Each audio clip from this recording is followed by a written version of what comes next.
ଶେଷରେ ଜେଜେମା ଆଜି ନିଜ ଭୁଲ ବୁଝିପାରିଲେ। ଆଖିରୁ ଲୁହ ଝରାଉଛନ୍ତି ଆଉ ପଶ୍ଚାତାପ କରୁଛନ୍ତି।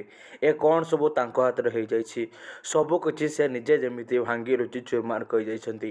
ହସଖୁସିର ପରିବାର ଯେମିତି ନିଜେ ସେ ନିଆଁ ଲଗାଇ ଦେଇଛନ୍ତି।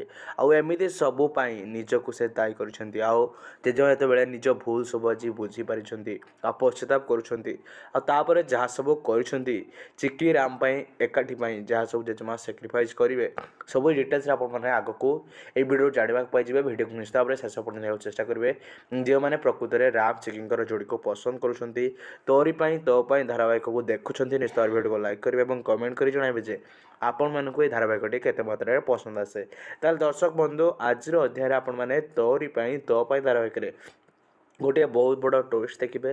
ଆପଣମାନେ ସମସ୍ତେ ଯେଉଁଟା ଦେଖିବା ପାଇଁ ଏଦିନ ଅପେକ୍ଷା କରିଥିଲେ ଯେ ଜେଜେମା କେବେ ନିଜ ଭୁଲ ବୁଝିପାରିବେ, ଜେଜେମା କେବେ ରାମ ଚିକିକୁ ଏକାଠି ପାଇଁ ରାମ ଚିକିଙ୍କ ସପୋର୍ଟରେ ଛିଡ଼ା ହେବେ, ବିଶେଷ କରି ଚିକିକୁ ତାକୁ ଆଉ କଷ୍ଟ ଦେବେନି, ଚିକିର ସାଥିରେ ଛିଡ଼ା ହେବେ, ସେଇଟା ଆଗକୁ ସତ ହେବାକୁ ଯାଉଛି। ଜେଜେମା ନିଜର ପଛ କଥା ନିଜର ପଛ ଭୁଲ ସବୁକୁ ସୁଧାରିବା ପାଇଁ ଚେଷ୍ଟା କରୁଛନ୍ତି। ଜେଜେମା ଆଜି ବହୁତ କାନ୍ଦୁଛନ୍ତି। ନିଜ ଭୁଲ ପାଇଁ ସବୁ ଏମିତି କିଛି ହେଇଛି ବୋଲି ସେ ନିଜକୁ ଦାୟୀ ମଧ୍ୟ କରୁଛନ୍ତି, ପଶ୍ଚାତାପ କରୁଛନ୍ତି।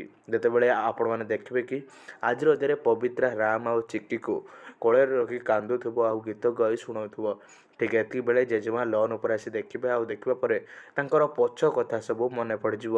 ତାଙ୍କର ଝିଅ, ତାଙ୍କ ପରିବାର ଯାହା ସବୁ ହସ ଖୁସି ଜେଜେମା ଯେଉଁଥିପାଇଁ ପବିତ୍ରା ଆଉ ଚିକିକୁ ଭୁଲ ବୁଝୁଥିଲେ ଏବଂ ଆଜି ଯାଏଁ ଯେଉଁଥିପାଇଁ ଘୃଣା କରୁଛନ୍ତି, ଜେଜେମା ଆଜି ସେଇଟାକୁ ମନେ ପକାଇ ନିଜର ଭୁଲକୁ ଭୁଲିବାକୁ ଚେଷ୍ଟା କରିବେ। ଆଉ ନିଜର ଭୁଲ ପାଇଁ ଯେଉଁ ପରିବାର ଭାଙ୍ଗି ରୁଜି ଚୁରମାର ହୋଇଯାଇଛି ସବୁ ଗଛକୁ ପୁଣି ଥରେ ସଜାଡ଼ିବା ପାଇଁ ଚେଷ୍ଟା କରିବେ।